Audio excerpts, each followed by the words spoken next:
it's me, Samuel Puffer, welcoming you to Starfleet Universe on call. And tonight, well, it's just me. And that's why, my dear friends, Romans, countrymen, lend me your ears, or maybe at least your earlobes. We're going to be talking about have a little discussion with myself, which is going to be weird, but it's hard when you're both sides of the conversation, you know. But a classic, to me, it's classic because I play the Andromedans all the time. But to me, it's classic and one of the more difficult battles. But it's I have to say interesting ones. One that I think the Andromeda has a chance to win. Oh, Jags up 14-0. And at the same time, the Andromeda, he can win, but it's a difficult one. So in my mind, they're very well matched overall between the two. And the one thing that I am really happy about, and I'm really ecstatic about, which is one of the things that happened the past year or so, is that ADB finally updated the Andromedan ship. So let me do one quick thing for those people on video, and is that I'm going to just show what the ship is.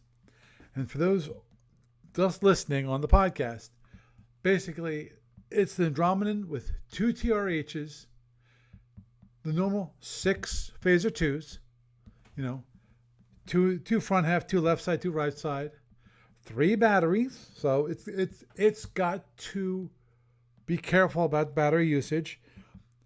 Paul Scott thinks it only needs 2. I totally disagree. I think he's insane. I think Paul Scott might be able to play with 2 batteries, but us mere mortals, i.e. me, no way. I'm sorry. I just would not be able to do that. That's weird. Okay. Anyway, I am streaming on Twitch. But anyway, and it has, the 2 APRs, 2 impulse, and 24 warp, which I still think it's a little low on the energy side, but at least it now has the 2 tier heavies, which I think is critical. Honestly, I would prefer 4 TRLs, and I've kind of talked about this before, but I'll describe it anyway for those listening tonight, which is that the reason why I like the 4 TRLs, give it 4 TRLs and give it a little more warp, a little more power, not warp, but a little more power, because it takes 1 more power to charge all those versus 2 TRHs. But the one thing that I like about having 4 TRLs is, actually there's 2 things I like about it. Number 1, it reduces the issue with rolling. You can average it over 4 rolls instead of 2 rolls. So you have a lot more a greater possibility to do some more damage. Now, if you've ever looked at the charts, 4 TRLs in certain rolls can do less damage than 2 TRHs. So that's another thing that if people wanted to tweak the Andromedan a little down, that's another reason too. But the reason why I would prefer 4 TRLs is internals, because currently the Andromedan has the same issue that the Hydron has, in my mind. The Hydron and the Andromeda have the same issue, which is Mizia will kill it. Because if you have both those TRHs, boom, you're dead. Goodbye. Good night. Have a nice night. Thank you for the game. To get there, it takes work. That's the one thing that the Andromeda has over the Hydron when it comes to that, which is getting to that point is a lot harder than versus a Hydron, because the Hydron only has 30 box shields, while the Andromeda at worst case is a 40 box shield. I'm thinking about if you hit through the rear, it's 40 boxes instead of 60 boxes. And Lord, I don't want to talk about that one, which is the Andromeda versus the Hydrogen, which is I hate that because of the one thing when it comes to that matchup is, of course, the problem with the Hellbore, because the Hellbore hits both front and back, so you can't do the whole toggling thing to move energy around or to move energy from your panels into your batteries unless you know that the Hydrogen does not have a Hellbore available, because otherwise if he can fire it, even at long range, he can fire it, and he could possibly get internals on you. If obviously the question would be at longer range, if I was a Hydrogen at long range and Andromeda dropped his panels, would I actually fire my Hellbore? If I had two Hellbores, I might fire one at long range. That's in the case of where I would not be able to close in with him, or he would not be able to close in with me for a while, because of if I hit, and you have a better chance in the for the Hellbore. In some cases, I don't know the chart off my head because I don't use a Hellbore that much. So I don't have the charts memorized like I do. For the most part, I got the charts pretty memorized for the Andromeda's TR heavies, and of course the disruptors and phasers for the most part. Like for the phaser 2s, range 0 at 6, half 6s, half 5s. Hey Iggy, when it comes to range 1 or 2, range, I think range, it's like five, five. I think it's 6, 5, 1, 6 to 5 and 4s. The thing is, I really fired that range, so I never know. Usually it's range 3, which is half, top 3 is 4s, bottom 3 are 3s. And then after range 3, then 4 to 8, it's not that great for a phaser 2s. So I know those are a lot better than I do when it comes to the Hellbores. But, I'd probably fire it. Now, the matchup that I want to talk about tonight actually is the Kzinti. Well, fortunately, as I said, we got the two TRHs are back, because here is always the issue when it comes to the Andromedan, which is it needs the TR2 TRH. It needs the punch to be equivalent to the punch of other galactics, because the issue that I had with, the original, the muted or nerfed Andromedan, is that they trimmed it down to like 3 TRLs or possibly 2 TRLs, and then you have 2 additional phaser 2s. It's like, what the heck, man? Now, to be honest, I appreciated having 8 phaser 2s, because the 8 phaser 2s, the Kzinti, when it comes to its drones, are a heck of a lot easier to deal with. I did like that. Did I like it for every other situation? No, I did not.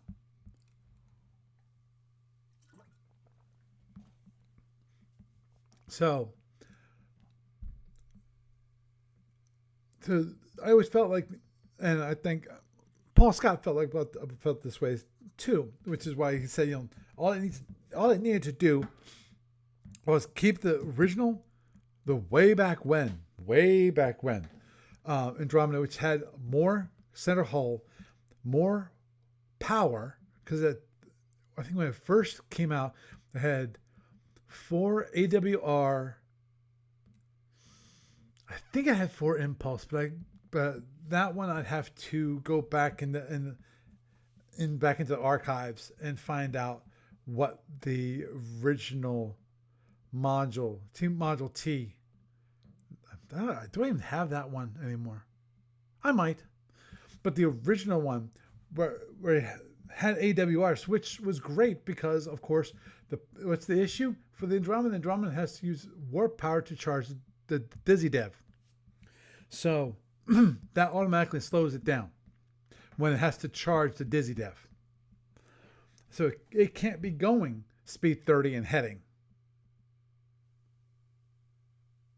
Right, it doesn't have enough power to do that, I don't think. Yeah, I'm pretty sure. So it's always a pain. So anyway, the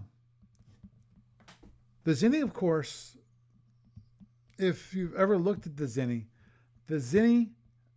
one thing about the Zinni is that it's got those 4 disruptors, it's got 4 phaser 1s, and it's got a heck of a lot of phaser 3s. Now, for the Andromedan, that's fine. Except, obviously the one thing that Andromeda does not want to do in that situation, of course, is to get too close, because there's nothing else for this thing to fire at. I have no seeking weapons of any sort, from shuttles to plasmas to drones. I don't have, as an Andromeda, you don't have any of that. So those phaser 3s are going to be used for one or two things: close in combat, in which case the Andromeda wants to get into range 3. Now, range 3 is not bad with phaser 3s. It's when you get a little closer to range 1. That's when the phaser 3s really start to hurt. I mean, really start to hurt. That's when it's like 4s, and then the bottom 5 and 6 is 3. You hit with 3 points of damage. And then range 0, it's all 4s except for the number 6, which is a 3. So nothing's guaranteed with phaser 3s. But anyhow,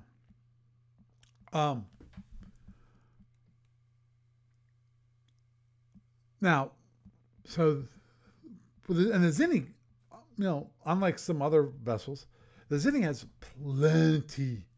Hey, Chris.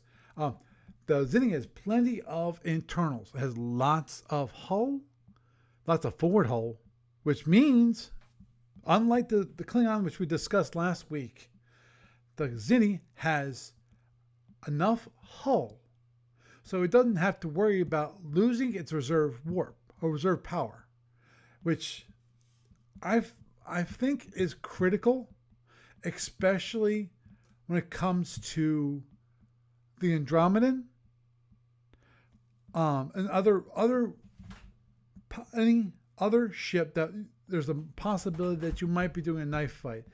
For ships like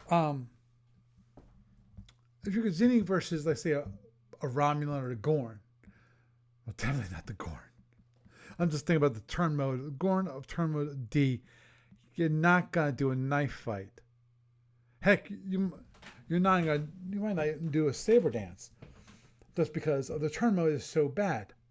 And yes, the one thing about if you want a Gorn versus a Zinni when it comes to a knife fight is that, of course, the Gorn has phasers all over the place. But of course, that's also a problem, is that he has phasers all over the place.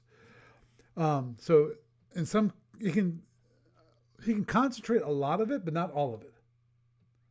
In that case, when it comes to the Andromedan, obviously, it can never concentrate all its firepower except for when it's center line, because of the left side, right side phaser 2s. But it's got a turn mode of B. The Zinni has a turn mode of C. That means that knife fight, the Andromeda wants to be in there, because one thing it can do, and as I say, I've seen it, but I have not seen it personally. I've seen it described, at least by Paul Scott, which is basically it's called. Okay, I'll go back in history just a little bit here. When Paul Scott came on the scene, when it comes to the Andromedan, he said it was unbeatable. And I go, hi, what the heck, when you fight it, you fly in, you hit, and then you displace away. And he's saying, no, you don't do that, which is why. And I forget who came up with the stealth kind of that kind of the initial tactic for the Andromedan. That was called the South Carolina, the South Carolina tactic, the way of playing the Andromedan, which is come in, displace away. And then Paul Scott came in. He's from Jersey, so the New Jersey style of it was to come in, stay close, and have a knife fight. And the Andromedan uses the displacement device to get on the down shield when he needs to. Because obviously the one thing you always have to remember about the down shield and about that displacement device is that your fire is disrupted, your fire control is disrupted for 4 impulses. So if you displace away, you can't not fire a weapon. Well, I'll append to that, but you can't fire a weapon at your opponent for the next 4 impulses. So if you displace to a down shield, whoop-de-doo, he's got 4 impulses to react to that. Now, if you do that on a time when he turns and you displace so that by the time that he moves ahead, you're now on down shield, yeah, that's the way to go. Because of that requires him to do something extraordinary, i.e. to het. And forcing him to het makes him use the resources. Of course, if he hets, well, on your first attack run, when you still have your het bonus, you can het too, which is quite excellent. Now, the one thing I wanted to append to that, to add on to that, which is of course just a reminder that the Andromedan can fire with his fire control disrupted, but it's limited to firing defensively. So it can't fire offensively against like a ship, but it can fire defensively. But of course, it's going to be firing with passive fire control. So everything, all the ranges are now doubled. So obviously, you don't want to fire on that unless you are at range 1, because that'll double to range 2, and that's, you have a decent chance of actually destroying like drones and so forth, and that's when you actually would fire phaser 2. This is always the goofy part about those stupid phaser 2s. As the stupid phaser 2s will never guarantee you, except for really close, I think range 0, won't guarantee you that you actually will destroy destroy a Type 1 drone. So, to say the very least, that is quite, let's say, annoying. Okay, I'm just to make sure I remember this right, I'm just bringing it up. Yep, I was right.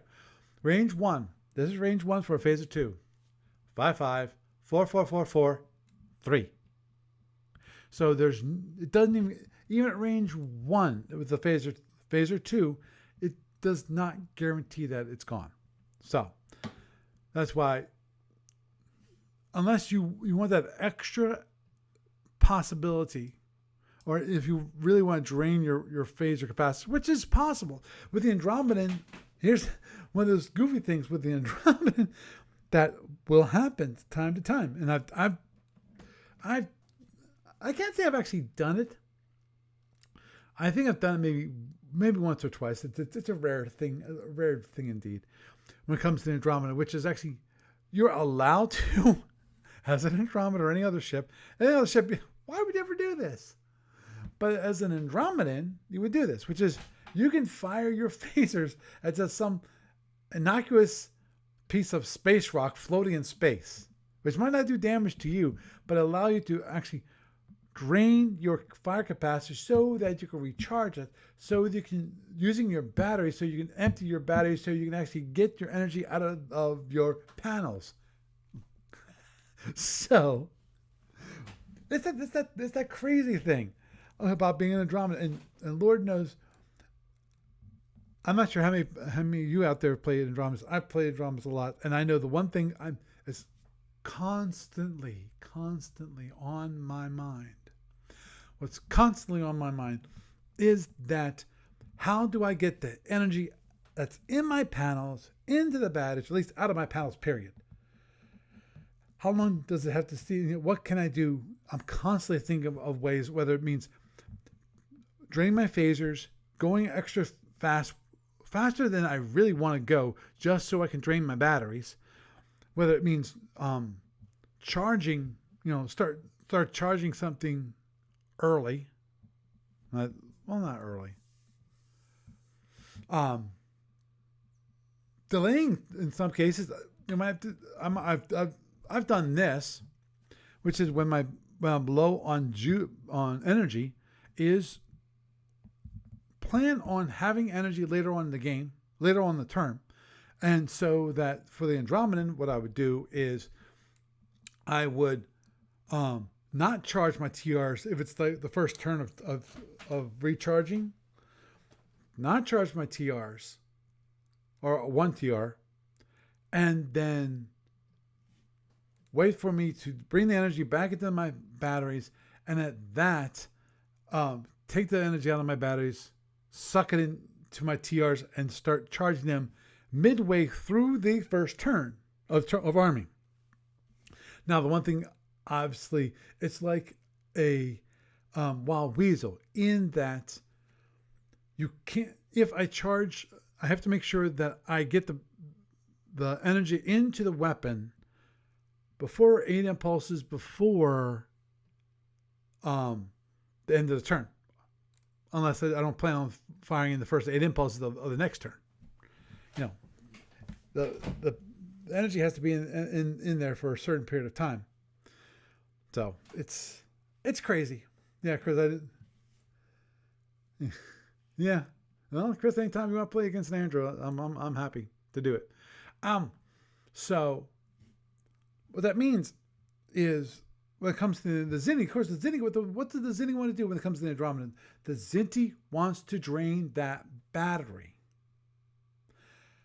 That's number one. Number two, you want to use your disruptors as much as possible. Why? Because it causes more degradation against the panels. It does, which I think overall sucks, but okay. I still want to bring back the old explosion strength rules. Oh, those are beauts. Those are beautiful ones. The Andros are weird, Iggy. And that's why I like them. Just like I like playing Saltorians. But anyway, so that's what. And another thing, which of course that the Kzinti has to do against the Andromedan. What's the one thing it has to do? It has to split up its drones, because the Andromedan is one of those few ships in the tournament that actually has a T-bomb. So when it comes to the tournament, the Andromeda, if you have a nice stack of your drones, like launching from your scatter pack, what's going to happen? They're going to die real fast. Drum's going to go pop out that nice little T-bomb, and boom, all your drones are gone. Which is why, if you've ever seen Kzinti play against an Andromedan, that is true, Chris. Andromedans are from another galaxy, and that's why they're weird. And that is that you'll see that the Kzinti, when you have the scatter pack here, you'll have the drones coming off this way and this way, any way they can so that it can split them up. Usually they're split up in like groups of 2. You have 2 going off one direction, 2 going another direction, 2 going another direction. And if can be, if they all have to go the same direction, because it has possibility that the Andromedan has set it up so that when the drones actually boom. Actually, no, the problem is if they're center lined, here's the fun part. The Andromedan can't do anything about it. Because of if the Andromedan goes and center lines the scatter pack. So when the scatter pack, poof, explodes, blossoms, that right center line, that means at that point the drones can be in 3 different directions because they just have to be in front arc. They don't have to go directly in the direction of the Andromedan when they're launched. Nothing says that. So, in that case, that's the worst. So the best is actually off center line, so there's only 2 directions that are possible. Now, even with that, what can happen invariably is that you'll see the Kzinti player, even if they stack it, in theory they can stack it just a single stack, and then slowly side slip them away. Like 1 goes straight, like 2 goes straight, 2 side slip, and then they'll be split. So they can set it up so that it is actually on different hexes, and you can, which is interesting, but it's smart for the Kzinti so that worst case scenario, and that if the timing is perfecto, you can actually get all 6 if they're in a group of 3 hexes. In theory, because of the T-bomb affects all the way out to range 1. So if you time it perfectly as an Andromedan player, you can get all 6. Is that possible usually? No. The timing is just so critical on that. It's hard to get. So invariably, you might get 2 or you might get 4 if you're lucky, because of the whole timing issue. In which case, the rest of them you have to phaser down with your phasers. Now, what does that do? That limits what the Andromedan can do against the Kzinti when it comes to offensive potential, because it decreases the number of phasers that you're actually going to fire against the Kzinti. So that leaves you only the TRs, and yet because the Andromedan player then it's required to, just because of the Kzinti has some nasty surprises for it. And this is one of those reasons why sometimes you don't want to use that T-bomb against the scatter pack. And here's why. Unlike the Klingon has a big whopping 4 fast drones. So that's 4. The Kzinti has 8. 8.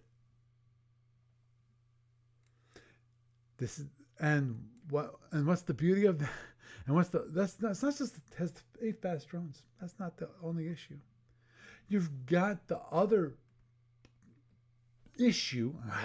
I'm sorry, it gets me upset. That he gets 3 Type 4s instead of 2 Type 4s. So, I remember the original Andros. I remember the original rules for the Andros, and Lord knows, I wish I could go back in those days, because it was glorious. Unfortunately, back in those days, I didn't know how to play the Andromedans. It was awful. It wasn't until actually I started playing with in tournaments in the Andros, and I could start reading about the Andros and how the batteries worked and the panels and all that kind of thing, that I actually back when the solid ships had TR heavies. Well, no, Chris, actually, back it up. There was no separation between TR heavies and TR lights. Now, to be honest, it should have been TR heavies and TR lights. Just like back in the day, the original, I forget how I heard about it, but I think, instead of having the destroyers have 4 light photons, just saying, okay, the destroyers couldn't, they didn't have the power and energy, so they had lighter photons. They gave them, photons were photons. There actually was, and where is it? I think it was in the campaign design manual, where they actually had the idea of light photons. They added, and they actually described that originally there wasn't the idea of it, and that was going to be put on the destroyers were going to be light photons instead of having all the same kind of photons for all ships. And I forget why they didn't do that. I think there was a reason. But that's what they did to change it from a Cobra with 2 TR heavies, 4 batteries, 4 hull, 20 warp, because it was not 2/3. I forgot the movement cost on the ship. It was a weird movement cost. It was like 4/5 or something like that. I forget. Yeah. Oh yeah. On the Fra, FRE and Omega, they do have light photons, and I think that's where they got it from. Was they originally had the concept, they wimped out when it comes to doing it for the Federation.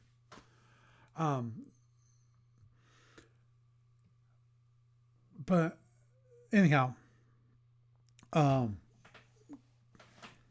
was I?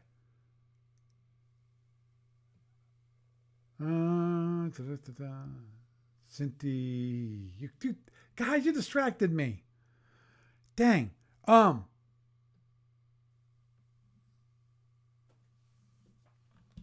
anyway, so the Kzinti is going to try to keep the Andromeda from recharging. Now, when it comes to the drones, that was disruptors. That's what it was. Not disruptors, the drones. When it comes to the drones, they have the 3 heavies. What does that mean, though? What that means is that you can have those 8. You can have two volleys from the Zinni. He can have a volley which is which is really nasty, which is a volley of 1 tier, 1 type 1 and 3 type 4s, which basically will overrun the Andromeda. You can't face that. That's always the issue. And remember, the Andromeda only has 2 labs, and don't get me started about the probes, because I actually explicitly asked that ask Steve Petrick about that, which is, can you use probes in tournament play? And no, you can only use probes as a emergency weapon. You can't use probes as probes. What? Because the thing is, it's not just the Andromedans that would be able to take advantage at a cost. Because you have to charge those probes. And isn't that what people are looking for? They're looking for another energy drain for the Andromedans. Why not let them have probes? Because at that point, the probe then will allow them to actually identify 1 additional drone. Which is why, I find it goofy when it comes to probes in tournament play that you can't use probes as probes. You got 5 of them. Why can't? because it's not just the Andromedans. The Orions would be able to take advantage of it because they don't have any labs either. Who else? There's some.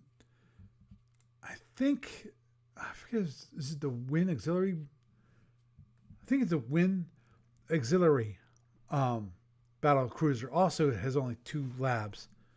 But there's a few ships that only have like 2 labs versus the 4 labs. Or of course, you've got, I think the Klingons have 3. I forget. Because right now I'm picturing the boom section of the Klingon. The Klingon, I always remember, has 4 front hull, and no, I'll say batteries, and I'm not right. Yeah, agreed. But anyway, getting back to that. So the Andromeda always has to keep watch for those fast drones. And that's why the Andromeda always will keep its T-bomb. It will keep its T-bomb on the ship until those fast drones come out. And unless the Andromeda can kill the fast drones, because the Andromeda can't outrun the fast drones. It cannot do it. It can outrun the twice speed scatterpack drones. And if there are 6 of them, big whoop. You know what they are. They're all type 1s. And invariably, what happens in that case is the Andromedan just goes tink, tink, tink, tink, slowly but surely knocks down those drones. Unless it actually wants the drone to hit him, which every once in a while does happen. Because of the Andromeda is so low on energy, that's like, I need a little bit of energy boost. I'm going to let the drone hit me. I'll take the degradation. I'll take the energy. And then I'll do a little and give me some more energy in the batteries and so forth. Or even, and this is being desperate at that point, which is, just absorb it, like the 1 point of battery power that you might get from a drone hitting you into the batteries at the end of the turn. So that being that. But that's why the Andromeda has to hold on to that T-bomb, because of if that Zinni ever gets the 3 Type 4s in flight with a Type 1, the Andromeda's playing a guessing game. It can identify 2 of those drones. If I identify 2 of the heavy drones, what are the other 2? Which one's the Type 1? Which one's the Type 4? Because which is the one you want to kill? You want to kill the Type 4. Because you've got enough phasers, just enough, and that's if you play it right. And if you work it around, and I'm assuming that the Zinni's going to launch these drones on the off turn. The turn that the Andromeda does not have the Dizzy Dev available to him. In which case, the only thing he has to protect him are those phasers. He's got 6 phaser 2s. He can kill 3 Type 4s. So the idea being is you can kill, of those 4 drones, you can kill 3. And you want to try to kill the 4 Type 4s, not 2 Type 4s and 1 Type 1. Because getting hit by 12 is a heck of a lot easier to take than being hit by 24. It's a big difference. So that's why the Andromeda usually, when it comes to scatterpack of the Kzinti, not the Klingon. The Klingon, who gives a rat's butt about it, the Klingon. It will use the T-bomb against the fast drones. While the Klingon, I would, as an Andromedan player, I definitely would be doing against the T-bomb against the scatterpack. Because of, here's of course the thing with the Klingon. In theory, in some cases, you can just left the scatter. If you can run around those scatterpacks when it comes to the Klingon and the Andromedan, do it. Why? Because of if he wants to launch any drones at you, if you're coming in on him and those drones from a scatter pack are long away because they've been following you, and you can run away from those drones, I'm assuming the situation is that case, then the Klingon is most probably going to drop tracking for some of those scatter packs because it only has 6 channels versus the Kzinti, which has 12. And he'll get rid of the drones for you without anything you have to do. No firing weapons, no wasting energy, no wasting T-bombs, none of that.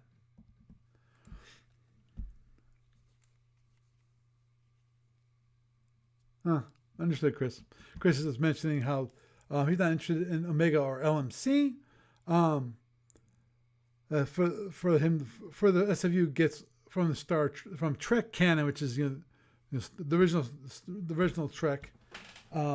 Less interested is in with that, and I can understand that.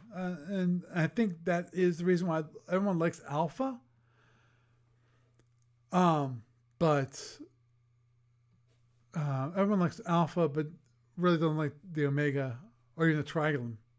But I'm still to this day, what I really would like to see is the Tholian Galaxy. That's what I would like to see myself. I think that would be really cool, assuming they don't go crazy. Now LMC, I'll give Mr. Ken Burnside credit. They're interesting. And I understand he had a tough job. He had to design empires that could face each other, could put up a fight against the Andromedans, but lose in the end. That's a tough thing to create. But anyway, getting back to the topic for this evening. Now, for the Andromeda, what's the Andromeda want to do? The Andromeda wants to get close into the Kzinti, and of course, the Andromeda being the Andromedan, it's got like 3 battle passes, maybe 4, but normally it has like 3 battle passes to win the game because of it's running on a clock. That clock is being the degradation to its panels, because repairing the degradation of its panels takes way too long. You can repair at max, and against the Kzinti, you gotta be careful about that. At max, you can repair 2 points of degradation per. That's powered. Now, if you want to, in theory, you can use your continuous damage repair to repair those degradations. Would you really want to use it? Only if you're desperate. Because, meaning you're farther in the game, you're low on power, but you need that degradation repaired. Versus, that's assuming that you have all your panels intact. Because if you have all your panels intact, I mean, if one of your panels is gone, obviously you're going to be repairing the panels before you repair degradation. Because of basically you're repairing 10 points of degradation by repairing the panel. Because when you repair a destroyed panel, you don't have to then go repair all the degradation. When you repair a destroyed panel, all degradation is 0 for that panel. So it's so that's why you have a clock. The Andromeda has a clock, so it has to hit one shield and then try to hit that shield again. Now, if you can't hit the shield again, it can take another shield, and that's fine. But on the third one, either you got to be really good and not have that much degradation against your ship to begin with, or when it comes to that degradation itself, or you in a situation where you will not be hit. There's no retaliatory strike against your ship because of on that third round, you got to hit one of those two shields that are down to win. You might be able, I said, you might be able to get away with it on a fourth battle pass, but normally you want 3 to get it. 4 is possible, but you better really beat. This is why the TRHs are critical, and that is the Andromedan needs to have the ability to punch through a shield on each battle pass. If it cannot, it's dead. So changing from 2 TRHs to 2 TRLs, it's like the Andromedan has no way of getting through it can get through, but it's very hard to get through the shields because the shields are 30 shields, and then you might have some additional reinforcements. Let's say 5. This is 5 points. 35. So let's say you get to range 3 with TRLs. That's a maximum of 20 points of damage. Then if you get let's say 4 phaser 2s, you max those out. That's 16. There's 36. You get 1 box, and that's assuming that even will go through. And that's also assuming, obviously, that you rolled well. So the Andromedan has no way of winning. If it can't be punching through a shield at every single battle pass, it has no way to win. Because it can barely break through. If it rolls well, yes, it can break through. If it doesn't roll well, it can have a damaged shield, but the shield won't go down. Because remember one thing about the Andromedan when it comes to TRHs, I'm going to at range 3, 0 to 3. It's 20, 20, 20, 20, 20. That's the first 4, 1 through 4 is 20. 18, 15. That's if you get to range 3. So if you fire 2 TRHs, you can get 30 points of damage. Now that assumes that you're actually able to fire your phasers against the Kzinti. Are you going to fire your phasers? Most probably not, because you're going to probably be using those phasers to be fending off the drones that the Kzinti is going to be firing at it, either post or pre the battle pass. Because obviously it's a drone, disruptor drone ship, which means, of course, that you've got 2 ways of playing the drone game. You can launch them pre as a defensive mechanism, say, get those drones ahead of you and say, okay, you deal with these, or have it so that you have to go around them, and therefore mobile terrain, and have it so that you can then the Kzinti can then controls the Andromedan where the Andromedan does, or the Andromedan has to knock that down using his phasers, or post where the Andromedan has to hold back his phasers because of what's going to happen later. Assuming you didn't hit those drone wrecks, which is a good possibility you have not. It's a possibility if you get Eternals, yes, you hit them. But that's 1 out of that battle pass, because it's rare that you're going to be able to get Mizzy attacks. And then you have to hold those phasers so that when he launches those drones, you're able to do something about them, especially if you're running away and he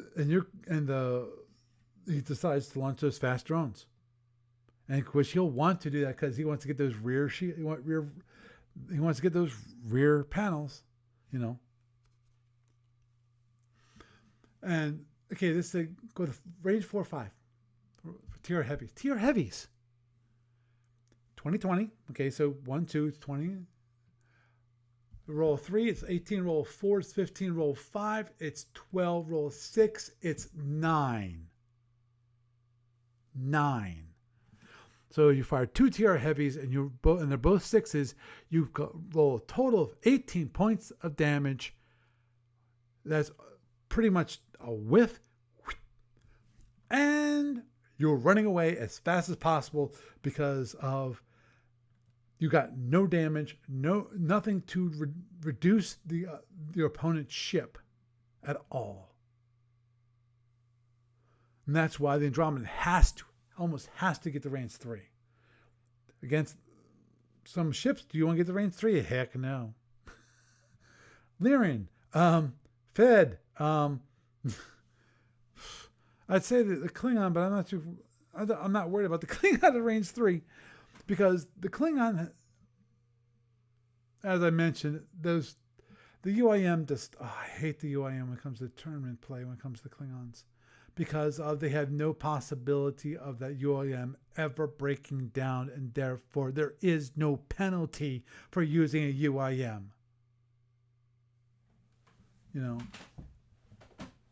Bugs me. I'm not sure if you noticed that or not. But anyway, so the Andromedan can do either one. He can come in and play the knife fight. Overall, depends on I'm in China.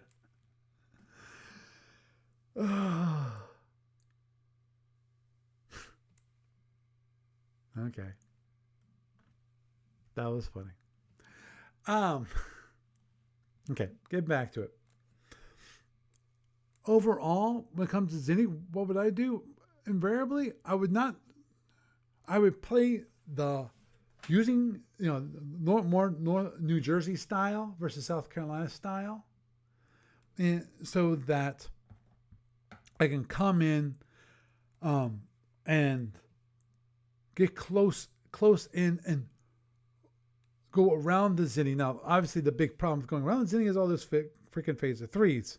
But, of course, that means staying out of really close range to the Kzinti, because fortunately, when it comes to the phasers, if you can stay outside of range 2, range 3, which is 3, 2, 1, yeah, he can beat up on you.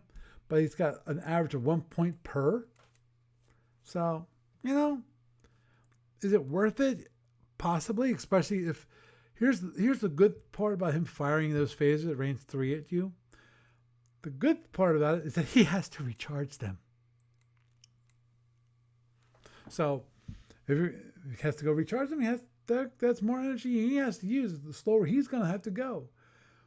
And of course, with the Kzinti being the Kzinti slow, he doesn't worry about it too much. Andromedan, yeah, he worries about going too slow.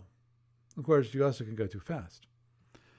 I still remember that one tournament where I was put in a situation which I was dead or dead. I either can die now or I could die later. And I figured I'll try to die later and try to save my butt. And that was, I had to head towards the wall, and knowing that I had no way of stopping me from going slamming right into that wall. Because when I did that, I actually was able to get some phasers on these heavy drones, which were coming down, riding on my butt.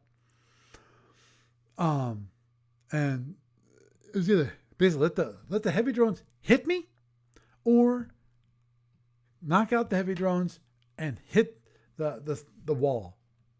So I went, I'll hit the wall. Which was really interesting, because always the tough part about hitting the wall is cranking up her speed again, and speed is life, especially for the Andromedan and SFB. And just a reminder to those who know that we keep an eye on the football. Thank you, David, for keeping an eye on the football. Currently, the game between the Jaguars and the Bengals. You said Beagles, but it's Bengals. It's now tied 14-14 late in the third quarter. I'm not sure how much. Given the podcast, I'm sure most of you don't care, because I know what the final score is for the game. But this is what we do when it comes to fall in at SFU on call. So Given that, this reminds me of one thing. I wanted to check something. I'm hoping. Okay. Just making sure no one called in accidentally and I forgot them, which is possible. But anyway, so, and the thing wouldn't mind you coming in close, but the good part about the bad part about the Zinni is front arc plus right and front arc plus left when it comes to the disruptors. So that they've got 180-degree arcs, so that even if you are you're keeping it on the rear half of the ship, except for on the directly back, he can fire those at least 2 disruptors at you at any moment in time, which is good when you get out of the front arc. And fortunately, you're turn mode B versus turn mode C, so you got a little bit of a turn mode advantage. And of course, when it comes to turn modes, the one thing you obviously want to keep an eye on when it comes to turn modes is keep an eye on those turn mode brakes. Let me see if I have it here. I'm looking for a moment. And I don't. There's turn modes. So in the case of B can go up to speed 5. I don't see an Andromeda ever going to speed 5. And have a turn mode of 1. Can go all the way up to speed 10 and a turn mode of 2. All the way up to speed 15 and a turn mode of 3. Versus turn C, it's going to be, you're going speed 14, you're going speed 15, then you're all the way up to turn mode of 4. So yeah, it's minor breaks, but those are the breaks that you have to take advantage of when it comes to saber dances and also knife fights. Obviously, when it comes to the Andromeda's never going to do a knife fight because of the Andromedan himself is going to want to stay fast, minimum speed 15, because you want to be able to boost it up to 30 if you need to. While, so that most probably you're going to be doing more of a saber dance, given those speeds. So I think we've had a nice discussion here about the Andromeda and the Zinni. So with that, I am Paul Franz, and I bid you a good night.